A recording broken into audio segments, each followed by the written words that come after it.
everyone, Violet here, and I would love to share with you a bit of research as well as a whole chart that I made myself around the, I mentioned this in a previous video, the 12 heart remedies made by FES, which are for healing the heart.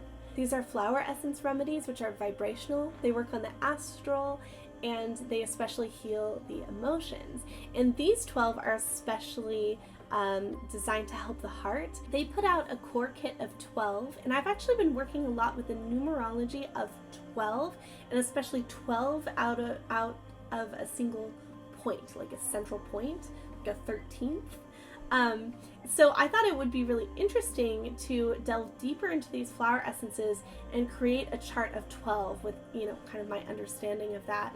I was wondering if it would end up correlating with the zodiac, but I haven't found that exactly so far. If you see it though in this picture, please tell me, because I'm not 100% of an expert on the zodiac, and I'd be curious, like, if anyone who's, you know, really an astrologer can actually see a pattern emerging here, because it does follow a similar pattern, this chart that I made, where we've got 12 going around, and then we have, you know, sets of 3 essentially, just like in the zodiac you've got the sets of the elements like earth, fire, water, air. So I wrote a whole long piece about healing with the heart and the rhythmic system, and I'm going to make that available along with the PDF of this chart for the Constellation Club. So please check that out if you're interested. I'll be posting that with this video.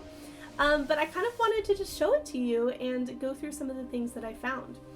So I put the rose, like the red rose that we know and we associate with romance, we associate with the heart.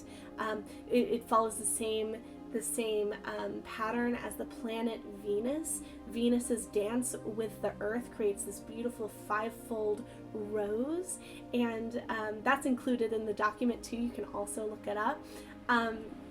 So the rose very much holds that central point.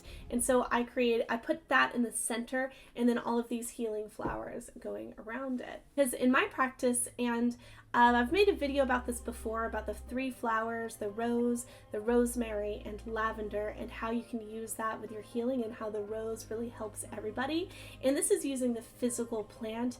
This is, you know, using the rose itself, putting it in products, in teas, that sort of a thing. Whereas today we're looking at flower essences, which is more of a vibrational remedy. So there's very much a theme about polarity, and there being a central point, like a third within polarity, that actually heals either tendency. And this is not just a black and white kind of way of thinking. It's not a binary way of thinking. It's actually very expansive.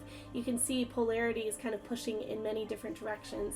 So in this, I have kind of a vertical polarity here and a horizontal polarity, and then what happens in the middle and what happens in between. So the lavender, the rose, and the rosemary has to do with the 3-fold human being, and, you know, the head, the heart, and the will. So in this, we have the same sort of vertical picture happening. Up at the top of the chart, we have the imbalance towards the head force, and at the bottom, an imbalance towards the will force. And in both of those, adding the element of heart is actually what makes that, you know, there are times where we need the head force, there are times when we need the will force. We actually should be engaging all of these all of the time, but we mustn't ever lose the heart, the center. So the flower essences up at the top arc, have more of an imbalance towards the head force, and then the bottom arc have more of an imbalance towards the will force. And then on either side, on this horizontal plane, we have an over-identification with emotions and a disconnection with emotions. So since we're in the realm of the heart, we are dealing with feelings. This can be seen in different ways. So I will go through some of this and see what you think. But all the way on the side of disconnection with emotions, we have apathy. And then we also have kind of like putting up a barrier to your emotion. So with the green rose, like distrust, putting up strong barriers. And then we also have repressed emotion with the Yerba Santa, and this is also moving towards the imbalance of will, where you're kind of like overpowering and overriding something within you. All the way here at the bottom, we have the hawthorn with aggression and control, which is interesting because it is across and opposite from, in this imbalance towards the head force, the lotus, which has to do with arrogance and sort of spiritual superiority. So both of them actually have this sort of like selfish kind of ego-driven thing, but one has more of like a will feeling to it with the aggression and the control, and then the other has more of like this like high and mighty head intellectual ego, spiritual superiority ego sort of a thing. So you can see how these things relate to each other. So the other thing I wanted to say about the chart is that we have kind of relationships across the lines between these things, and so you can look in between and see how things are related. But I think I'm going to introduce all of these flowers to you with the triangles because it's kind of fun to show them in groups of 3. So keep in mind those polarities, keep in mind the relationship across the opposites on here. But to start, we have this pink triangle, which is for finding inner clarity. And we have the borage, if I'm saying that right, for depression and grief, when you kind of need that spark of light, that clarity, that knowing to help pull you out of it. We have the rock fringe, which is used for confusion around lack of purpose and maybe lack of passion because you haven't, found that clear like path and purpose. And we have the yerba santa, which is repressed emotions, and sometimes we repress them so much that we really need to actually get in touch with what even are they? What is our truth? What have we been through? Then we have this more orangey pink triangle, and this is for opening to new possibilities. So here we have the lotus, which is the arrogance, the spiritual superiority. And with that one, you might close yourself off from greater understanding and possibilities because you're so stuck in like your way of thinking and just thinking that you're right, thinking that you're above things, so you sort of write it off. Then we have the green rose, which is distrust and putting up strong boundaries. And with that, maybe you need to open up to the possibilities of relationships with other people and, possibilities that things might not turn out the same way that it has in the past when it's hurt you, that kind of a thing.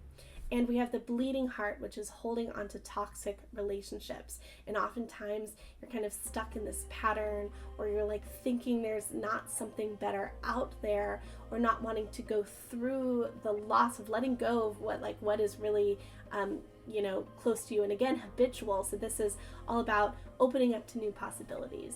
Then with our bright green triangle, we have connecting with others. So we have the holly. This is one of the original Bach flower essences, and it is used for hatred, anger, and jealousy. And it's interesting because then we also have the wild rose, which is apathy. So when you think of the opposite of love, some people think the opposite of love is hate. This would fall under more of the holly side. And then, a common thing is actually, the opposite of love is apathy, is not caring. And that falls under the wild rose. Helps with that. And then on the other side here, we've got the forget-me-not, which is for loneliness or a loss of spiritual connection. So this is about reconnecting with your, spiritual soul connection with other people and finding that soul community, that sort of a thing. And then our last triangle here is the balancing of one-sidedness. So we have the hawthorn, which is fully in the will, full one-sidedness towards aggression and control, versus the downy avens, if I'm saying that right, which is all the way on the side of the intellectual. The intellectual forces override the heart. And then we have love lies bleeding, which is victimhood and kind of, really seeing yourself as the victim and not really being able to see outside of your particular story that you've, created around something or this experience that you've had.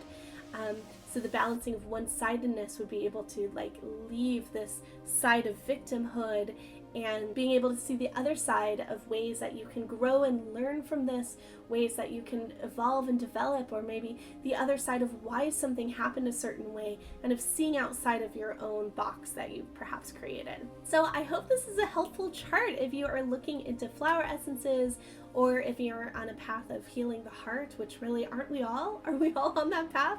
I think so many of these are so relatable for different situations in life. So yeah, these are remedies made by FES, and you can also get them from my good friend Lucy. Has a wonderful store on Pixie's Apothecary. I'm sure a lot of these, if not all of these, are there because she has this incredible library. So do check that out. I try, if I'm making a remedy, if I'm making like a combination for somebody, I try to always have at least one heart remedy in there, because really this is our central point. Everything must and can be healed through the heart. So I hope that you've enjoyed this video, and I will see you next time.